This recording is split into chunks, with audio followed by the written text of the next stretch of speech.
میں ان بدبختوں سے پوچھتا ہوں مجھے یہ بتاؤ، یہ احادیث تو تم بھی پڑھتے ہو، تو جو جنتی نوجوانوں کا سردار ہوگا وہ باغی ہوگا؟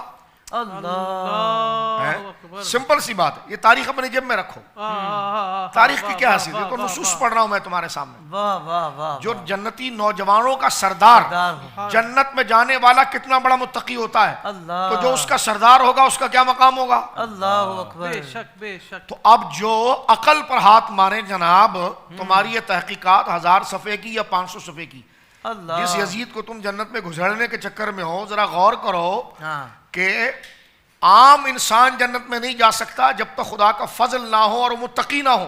واہ واہ، تو جو جنتی نوجوانوں کا سردار ہو اس کو باغی کہنا، اللہ، اس کے خلاف کتابیں لکھنا، اور ظالموں جس دن 10 محرم آئے، شب عاشور آئے اور محرم کے یہ ایام آئے، اس وقت تم جناب روڈوں پر کھڑے ہو کر چھوٹی چھوٹی پرچیاں یزید کے نام کی بانٹ رہے ہوتے ہو اللہ، کہ قسطنطنیہ چلا گیا تو فلانا چلا گیا تو فلاں چلا گیا۔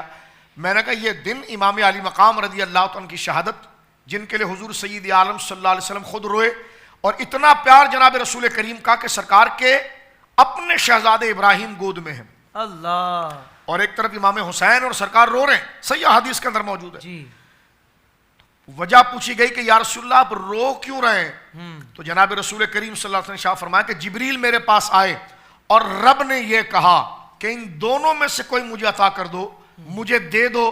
تو فرمایا میں نے اپنے ابراہیم پر اپنے حسین کو ترجیح دی ہے، اور ابراہیم کی موت کا تو میں نے کہہ دیا ہو جائے، لیکن حسین کو میں نے اپنے سینے کے ساتھ لگایا۔ یہ جناب رسول کریم صلی اللہ علیہ وسلم کی محبت اور سرکار علیہ السلام کا یہ پیار حضرت امام علی مقام رضی اللہ تعالی عنہ وردہ عنہ کے ساتھ تھا۔